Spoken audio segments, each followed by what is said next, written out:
meeting will come to order. There are agendas on the table outside the meeting room. This is a public meeting for which public notice has been provided. The proceedings are being broadcast and recorded and can be viewed online on the City of Casper's YouTube channel. First, I'd like to read some informational statements about the meeting. Use of cell phones is not permitted, and such phones should be turned off or otherwise silenced during the Planning and Zoning meeting. When speaking to the Planning and Zoning Commission, please clearly state your name and address. Keep your remarks pertinent to the issue being considered by the Planning and Zoning Commission. Do not repeat the same statements that were made by a previous speaker. Speak to the Planning and Zoning Commission as you would like to be spoken to. Do not address applicants or other audience members directly. Make your comments at the podium and direct it to the chairperson and Planning and Zoning Commission. I would like to remind everyone present that the City of Casper Planning and Zoning Commission is a volunteer body composed of members of the Casper community appointed by the Casper City Council. The Commission acts as a quasi-judicial panel, making final decisions on some items and recommendations to the City Council on others as dictated by law. The Commission may only consider evidence about any case as it relates to existing law. The Commission cannot make or change planning or zoning laws, regulations, policies, or guidelines. I'd like to note that Commissioner Eskew is absent tonight. The next item on the agenda is consideration of the minutes from the Planning and Zoning Commission meeting held March 12th, 2026. Are there any additions or corrections? The chair calls for a motion to approve the minutes of the March 12th, 2026 Planning and Zoning Commission meeting. Moved by Commissioner Hunter. Seconded by Commissioner Rubel. Having a motion and a second, is there any discussion? There being no further discussion, we now vote. Are there any abstentions or nay votes? Please record the vote. With Commissioner Flowcheck abstaining and all other members voting aye, the motion carries. Thank you. Next will be the scheduled public hearings. Before we get started, just a reminder to all this evening's applicants that it takes 4 affirmative votes to pass any item regardless of the number of commissioners present. If any applicant would like to postpone their case in anticipation of the possibility of more commissioners being present next month, then I'd ask you to speak up when your case is announced. Case number 1, the first public hearing tonight will be for SUB-855-2025 and ZOC-1024-2026. Vacation and replat to create the Shepherd of the Hills Edition subdivision located at 4600 South Poplar. Companion item, request for a change in zoning classification for the proposed Shepherd of the Hills Edition from R1 residential estate to R4 high density residential and PH Park Historic. The applicant is Shepherd of the Hills Presbyterian Church. Is the applicant present and do you wish to proceed? All I need. Yes. Perfect. I'll call you up in just a minute. Although these are 2 separate cases, will be voted on separately. The staff report covers both. Can we please get the staff report at this time? Thank you, Mr. Chairman. Application has been made for a vacation and replat to create the Shepherd of the Hills Edition subdivision located at the southwest corner of South Poplar Street and Wyoming Boulevard, otherwise known as 4600 South Poplar Street. The purpose of the vacation and replat is to subdivide the property into 2 parcels.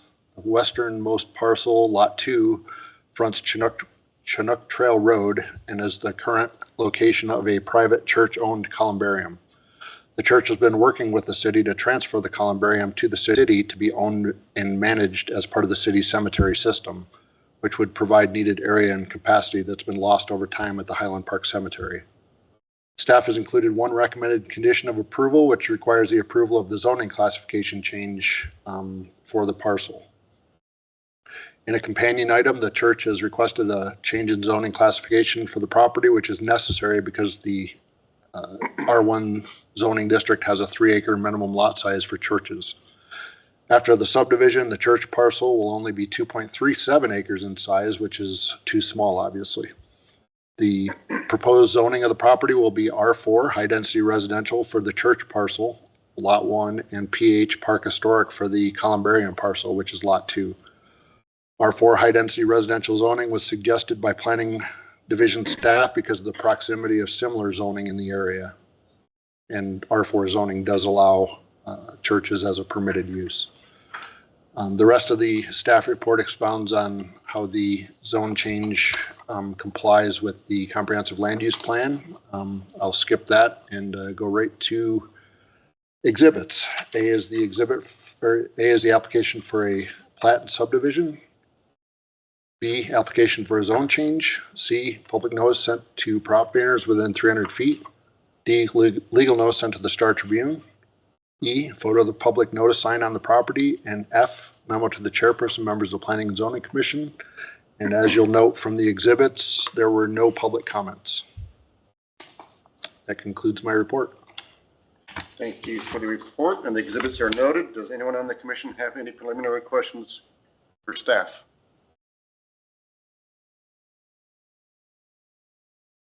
Ruben. My only question is the need for additional cemetery space, because when we approved the zone change for the Natrona County Health Department, it was stated that that property was not needed and that we didn't have a lack of space. So what's changed? Depends who you ask. Some people think that there was adequate space, and I think the people that are making the decisions today would say that that was maybe not the most forward-looking decision. Commissioner Elston. Mr. Commissioner, due to the reduction of the lot size, does that remove any parking spaces for the existing church? No, I don't believe any of the parking will be included in the transfer to the city. So I think that's unaffected. Greg, I've got a question. Does the, I know Lot 2 certainly has legal access to both Chinook Trail and Outer Drive, but I imagine practical access is still going to be off of South Poplar Street? That might be a question better left to the applicant. I have not seen the agreement. There's an agreement in place between the city and how that's all going to work. I'm not privy to. Okay. Thank you. Any further questions? Next, I would ask the applicant to come forward to the microphone, state your name and address for the record, and explain your application to the commission. Dale Oren, administrator.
Did you hear me about the access?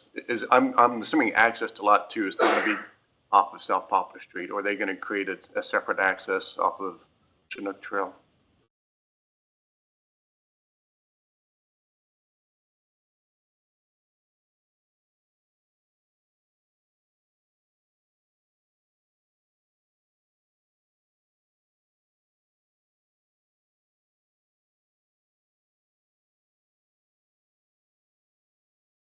Okay.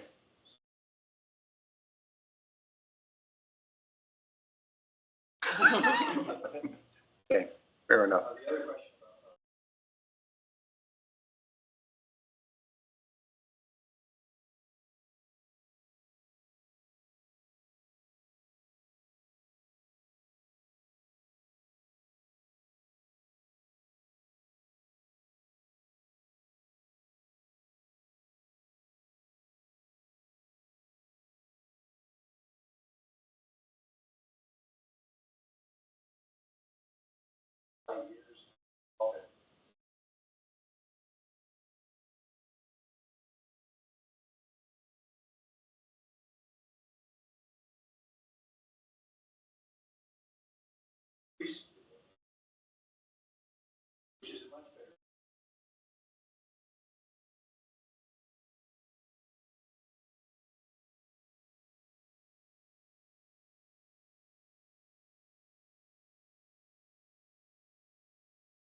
Anybody have any questions for Warren? Okay, thank you. Now is the time when we ask members of the audience to come forward and either support or in opposition to this case. Please remember to state your name and address clearly into the microphone for the record. Anyone wishing to speak in support of or opposition to this case, please come forward now.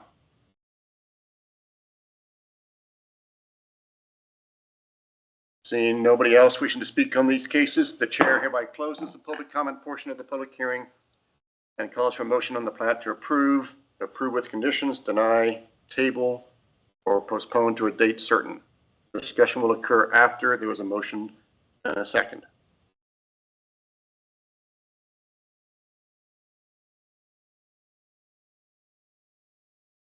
I make a motion to approve. I've got a motion to approve the replat by Commissioner Elston. Mr. Chairman, can I clarify, is that with the condition? You want the condition? Yes. Condition 1. Mr. Elston, with the condition that the rezoning of the property must be approved. Yes. Please add that. Thank you. Okay. Support it. Okay, we got a motion by Commissioner Elston with a second by Commissioner Hutchinson. Any discussion?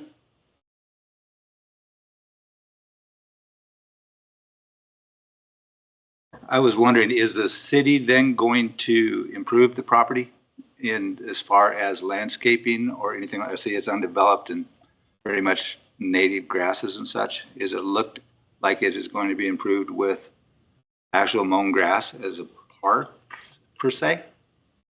My understanding, and Eric is more familiar with the agreement, but my understanding is that the city is going to be doing a study or a plan for this area in the coming next year or two, and we'll be coming up with some of those details later. But of course, the columbarium will be the way it is now, I believe, but the future improvements will be decided with the plan. Is that correct? Yeah, Mr. Chairman, Commissioners, I think that is correct. We did have discussions around potential irrigation and what parks may want to do with it.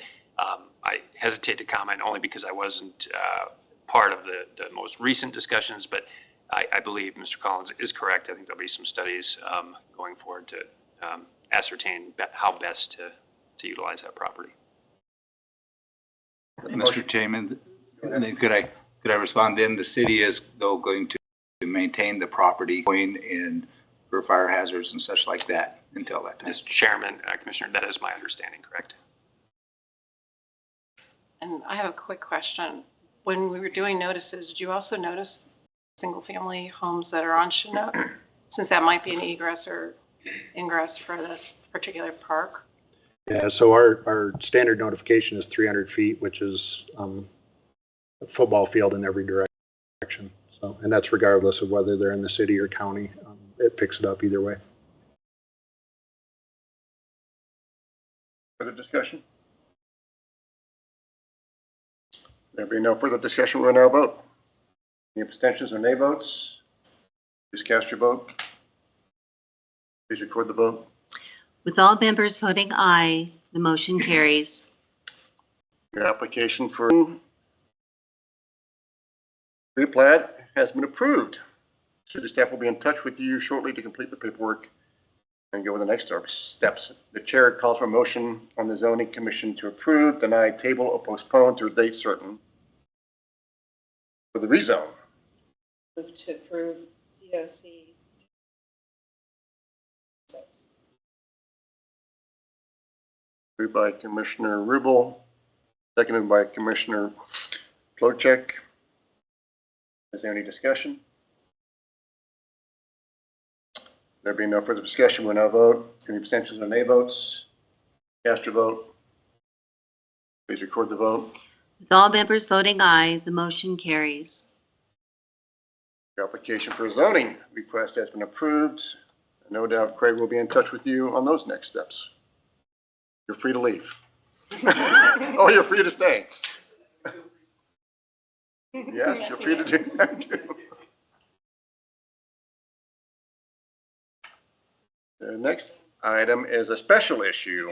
We will now review the draft blight study evaluating the 7 areas within the city of Casper municipal limits for potential designation as blighted pursuant to Wyoming Statute 15-9-101. Can we get a report from staff and or the consultant?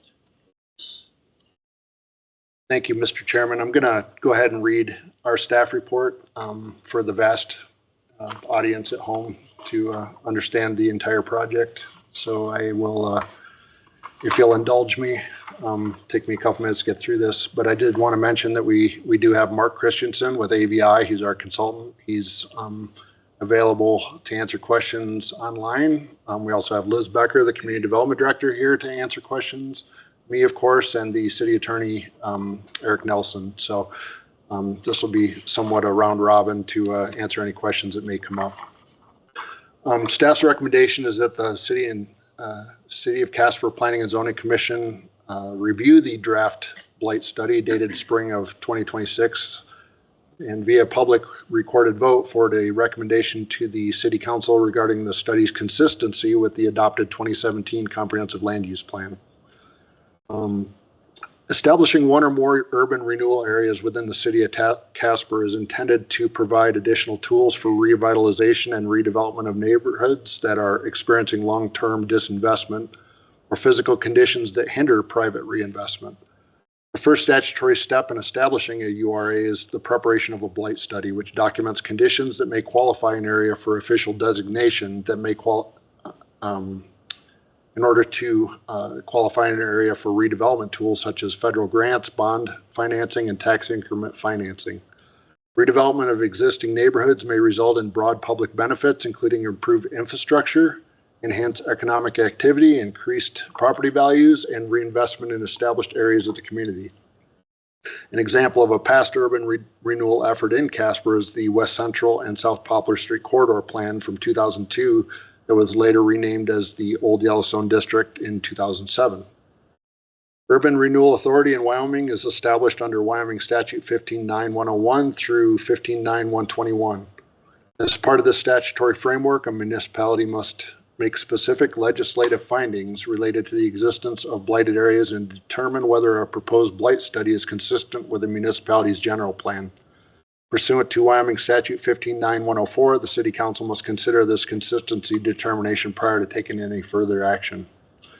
On March 24th, 2026, AVI PC of Cheyenne, Wyoming presented an overview of the draft blight study during a council work session that was attended by members of the Planning and Zoning Commission. The presentation outlined the consultant's methodology for identifying blighted areas and supporting documentation used in the analysis. The recording of the work session has been made available on the city's website. The draft blight study identified 7 general areas within the city of Casper that exhibited 1 or more statutory indicators of blight. At a policy level, the draft blight study is consistent with the general plan, Generation Casper Comprehensive Land Use Plan. The study supports adopted plan objectives related to revitalization of existing neighborhoods and commercial corridors, encouragement of infill development, efficient use of existing infrastructure, and reinvestment in areas exhibiting long-term physical or economic decline. The attached memo from Mark Christensen to the Planning Commission provides a detailed analysis of the draft blight study in context with the guidance of the Casper Area Comprehensive Land Use Plan. Following the review of the draft blight study by the Planning and Zoning Commission and the forwarding of a recommendation to City Council, the Council may consider adoption of an initiative resolution in accordance with the Wyoming statutes. Adoption of an initiative resolution would authorize the preparation of urban renewal plans for specific areas, but would not by itself approve redevelopment projects. establish financing mechanisms, or authorize expenditures. Any subsequent urban renewal plans would be subject to additional public process. Planning and Zoning Commission review and City Council consideration and would be implemented through a separately established urban renewal agency or board. And that concludes my report. And I guess we can open up discussion. Thank you, Craig. Any questions, Craig, and or the consultant, who I believe is available online?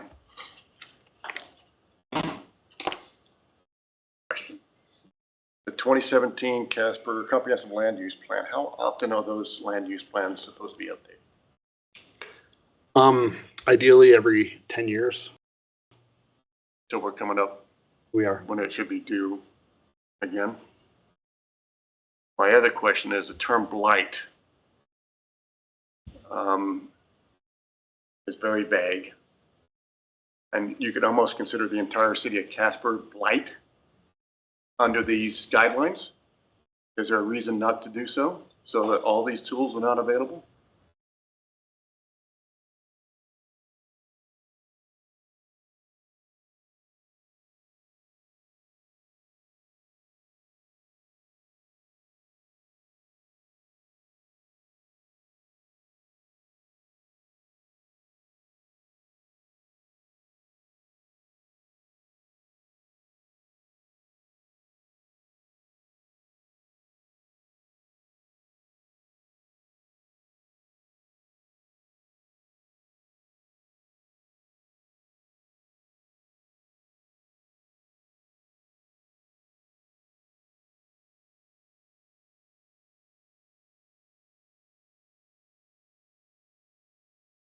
So that's why there's general boundaries and there's specific boundaries on all 7 of these properties, or 7 of these areas. So it's open to interpretation what is North Casper, open to interpretation what is downtown Casper.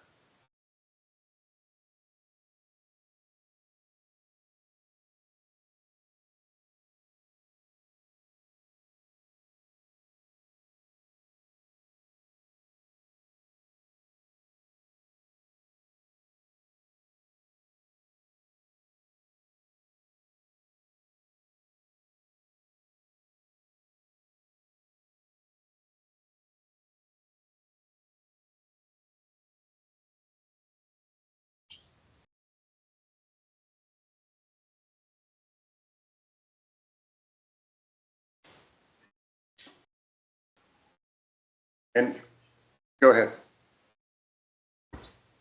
So with all these questions, are we kind of jumping the gun? This is just one step in the process, and then once we have city council's approval, then there'll be an urban renewal agency or commission, and then they would determine what areas are blight.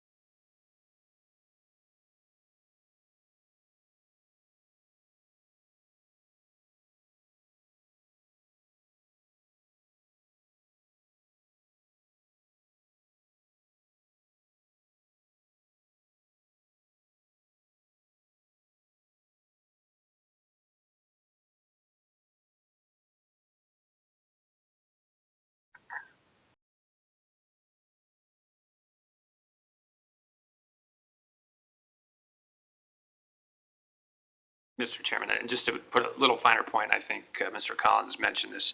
So your approval and recommendation that it aligns with the master plan is a prerequisite to city council taking action on an initiative resolution. And so I don't want to rehash everything that was just laid out, but it is very much kind of the gatekeeping function to even set up the program, to identify the broad areas, and then as individual projects come forward, then there'll be a whole process, and either staff or an agency set up to administer it. Thank you, Eric. Any further questions? There's an acronym TIF that's not explained. What is that? I would butcher it, tax incremental financing, but I'll leave that to Okay. the city attorney. That's correct. Oh, Okay, I thought that might be, there was an explanation of that on the video. Understand it. Could you go over what that is? I can take a pass at it, and then maybe people can correct me. So my understanding with tax incremental financing is you establish a baseline of tax revenue that's generated in a certain area. And then as additional development occurs in there, you have a delta, and that increased tax revenue from that development then through some mechanism, and here's where I'm a little hazy on it, is then able to be reinvested back into that area. So if it's the downtown area that you would identify as a tax incremental financing area, or if it's one of these blighted areas, that creates some tax incentives to, there's a nice, up there. Could be established in any of these areas. I don't know if that was a great So explanation. that specific tax for that area would be reinvested in that area. That's my understanding, yes. Okay. And that would be one tool to enact some of the urban renewal, and those would come forward in specific projects much further down the line. Okay. Correct me if I'm wrong. Correct.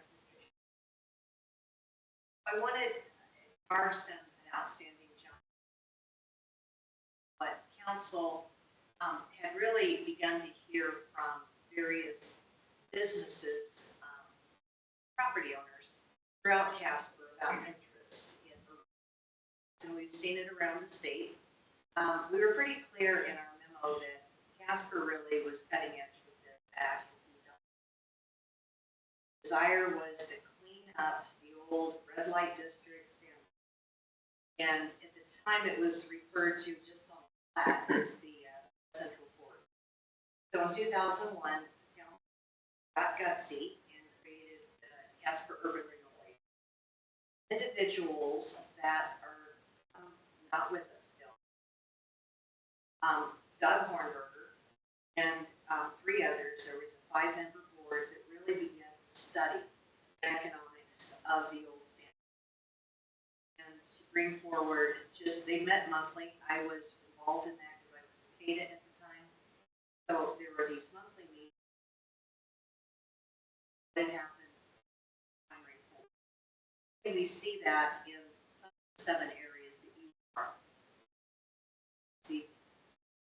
So again, with that agency being formed, a lot of what was done, what we're asking you to do tonight, was done back in 2000, 2001 to get the Planning Commission involved with council to say this. Now we're kind of backtracking and start anew with initial forecast. And then again, the board came forward, they commissioned the reference and all the documents. And the boundaries, to Commissioner Rubel's question earlier, were defined. We were able to, through those plans, look at the fact that we studied actually First Street to Collins, David to Poplar. Most of us who've been around for a while recognize Sandbar is kind of where we're sitting right now too. But there was not that area that was not exist. So it went from First Street south to Collins and again area. And again, at that point, all of the in-depth analysis, and I think Mark's gotten us to the point. This plan then was commissioned by the MPO planning organization, who paid a consultant to come in and get the data captured back in 2001, 2000, market values, building conditions. It was very, very lengthy, and to really ascertain what needs to be done, what areas could be consolidated in land acquisition. So if you look at what we've done over the last several years, other old railroad property, where the state office is now, begin to look at the arts district as we begin to move really from the downtown Davis Street in a little bit west of the properties that have become now part of the arts district. We've got work in progress from more residential, but that was all identified in this plan, which was costly, but it again laid out truly like a 10-year window for us to begin to get to the economic council wanted to. As the city attorney said, that plan then came back to the planning commission to say, yes, this also is going to be under your purview to say that it meets the conditions of the company. It's something that many of you then sit on the OID advisory committee to see that we are executing that plan to what was desired by council back in, again, 2002. So we are kind of back to opportunities now. I wanted a little bit of that background as to how we got the old Yellowstone district carried out. And again, we're looking now with the downtown urban renewal area. The hope is, because to Commissioner Hunter's point, the urban renewal area designation, old Yellowstone district, expires this year.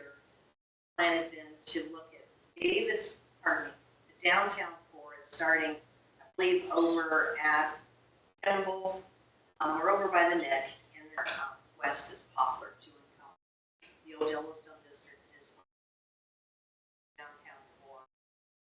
And at First Street, mainly down to the Collins area. So that was kind of what the downtown general area was specified for.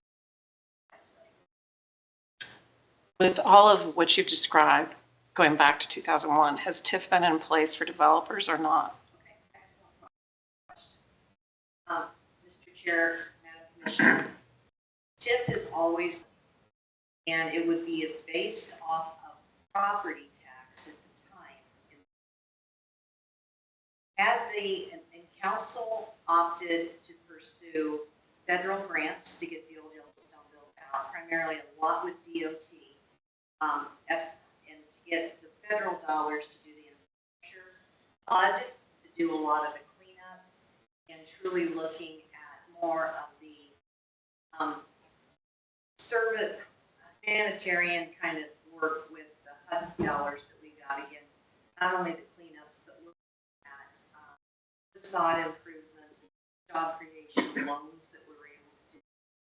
But TIF was sitting out there. The councils of years past did not want to look at the property tax, because here in the area was we were going to come in, tax the businesses in the old, that came out in this very room back in 2007. And had we established a TIF, we would have said, hey, it's 2007. This is what property taxes look like in the old Yellowstone. They would have been minimal. We had a lot of there were a lot of empty, vacant buildings back then. There were businesses, but we still had a lot of emptiness.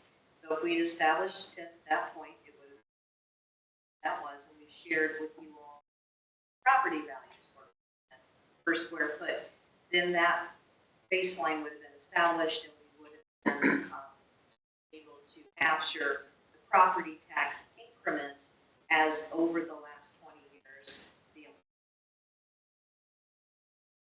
And again, I've used the building that Laura Hunter's in, and that was at the time it was a warehouse owned by the Houston Supply Team, or family, pardon me, that had cold water, plumbing, hot water heaters. It was just cold storage is the word. And now we look at the fact that we have rockets as well as green. Again, that was pure inside storage. And property values, property tax was minimal. Now again, property tax. The city has been aggressive in selling property that, you know, owned in the old Yellowstone district, because we don't pay property tax. So it had behooved us to get a lot of the properties that we had picked up over the years into private hands. You see that in a lot of our sales agreements. So businesses able to pay sales tax and then get property tax. So it's been very deliberate, and again, we try to get the old Yellowstone Advisory Committee up on the various opportunities. Target the types of businesses bring into the old Yellowstone district because property tax as well. So long story short, yes, it's always been a possibility. It is a council vote to initiate that. And so again, that has come up, and I believe this current council is interested in looking further into it. The old Yellowstone district would look at property tax tip, the DEA. If you have kept up with the Downtown Development Authority, has the statutory wherewithal to do with sales tax tip. They that. Again, that would compete with our use of our sales tax for the 1% as well as a specific purpose. So the property tax had been higher. The council was to look at tax tip. And it has come up as of last fall with council to look at that. Reinvested right back into the defined area that would show which businesses are contributing to that baseline income in that particular. Right now, we're pretty broad, but we would specify the actual by address. Thank you, Liz. Any further questions? Do I understand correctly that our role tonight is to determine if this study aligns with our comprehensive use plan? And then we would suggest that that goes forward to the city council and they decide what to move forward with. Is that correct?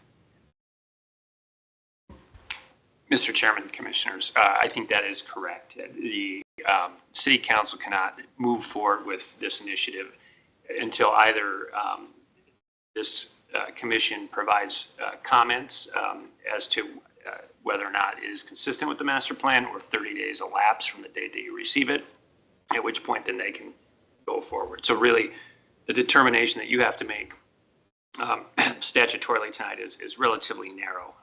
There's been a lot of broader context given, which I think is absolutely helpful, but it's a pretty narrow issue that you have to make a decision on. Thank you. Going through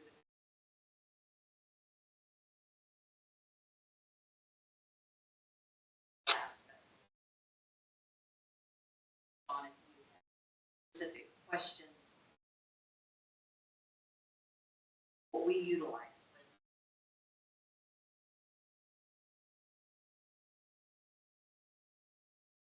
Rest of the statements that we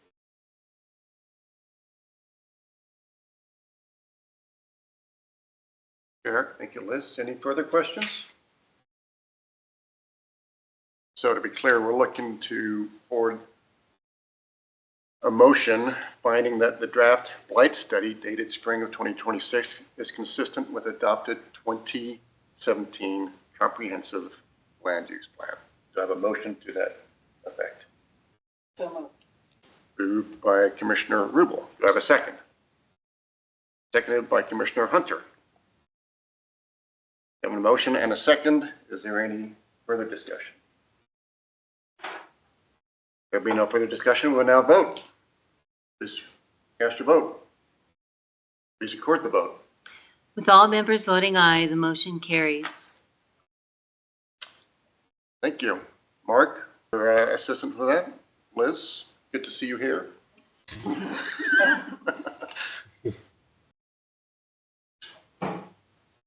Chairman, I don't want to go through any of Nope, them. Okay. we have just forwarded the approval, Liz. You have, sir, but it's just spending time with you. If you would like to sit on I this just- chair, Liz. I you just could- have, yeah. I just have a question of whether or not the TIF is actually going to be on the table. Like, I understand we've approved this blight study and everything, but, I moved here 15 years ago from Baton Rouge, Louisiana, which had TIF in place for almost 30 years. I mean, the only reason why their downtown has been redeveloped is because of the TIF, because it was incentive for developers to develop. So is there any resistance to that being part of this? Because I don't see some of these blighted areas working unless we incentivize developers to develop.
Recognize, and council does, that bird tax carry forward. And we've got the fifth penny, the optional ones that have the specific purpose tax, which is, but the idea of introducing tax increment require some education. And council is aware that there would need to be a lot of public outreach, but also public, and there's opportunities. It's been not only in other communities, I also believe what that's where the education period of time defined by council, some that the specific. Excellent point. Okay, any further discussion, questions? I now call for communication from the commission. Anybody on the commission have anything? The chair calls for communication from the community development director or the city planner. I've got Wild Pass Spring Workshop, May 21st to 22nd, Riverton, highlighted in blue. I put it in blue because, that was his color, but it should have been pink, I guess. So, the Wyoming Planning Association is planning their 2026 Spring Workshop. It'll be May 21st in Riverton, Wyoming. Basically, you all are members of Wild Pass, so it is pretty much paid for the whole way. And there's an agenda on your piece of paper that's in your packet. And some of them are very, very nice. They're going to be good sessions. So if you're interested, let me know and I'll get you signed up. And then I'll take care of your hotel rooms and everything. So, but yes, let me know.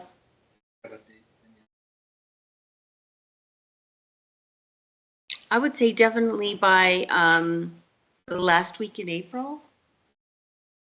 Okay, so if anybody's interested, please Laura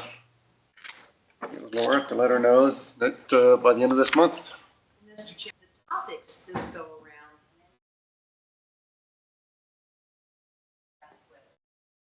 There's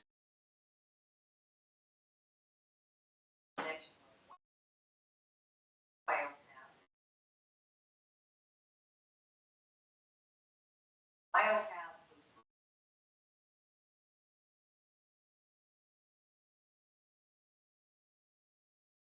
nutshell.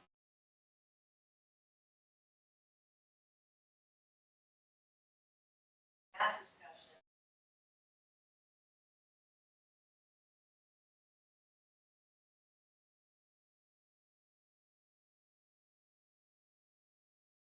Roundtables. Very, very well. Broad basis is Casper does with what I think the topic.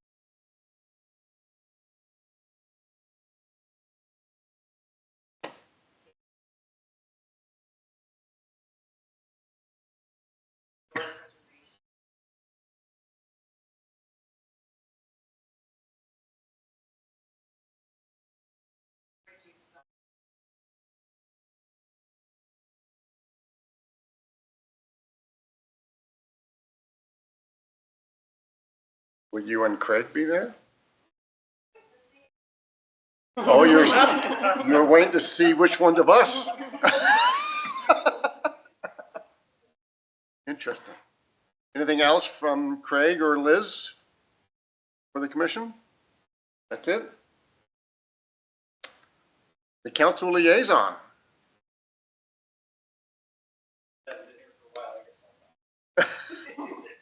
First of all, thank you guys for studies.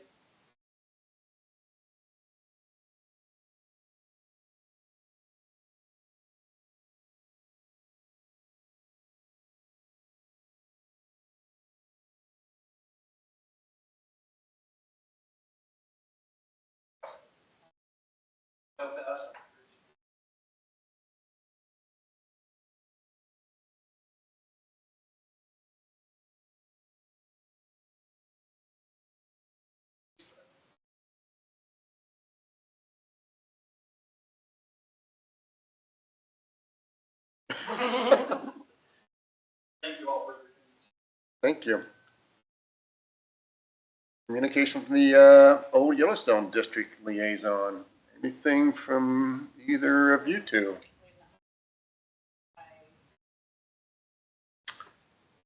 Communication from anyone else? Done. Final item on the agenda this evening is adjournment. The next meeting of the Planning and Zoning Commission is scheduled for Thursday, May 14th, 2026 at 6 p.m. There will be no further business to conduct. The chair calls for a motion to adjourn. Moved by Commissioner Rubel. Second by Commissioner Plowchek. Please cast your vote. Please record the vote. With all members voting aye, the motion carries. Meeting adjourned at 6:48 p.m. Thank you.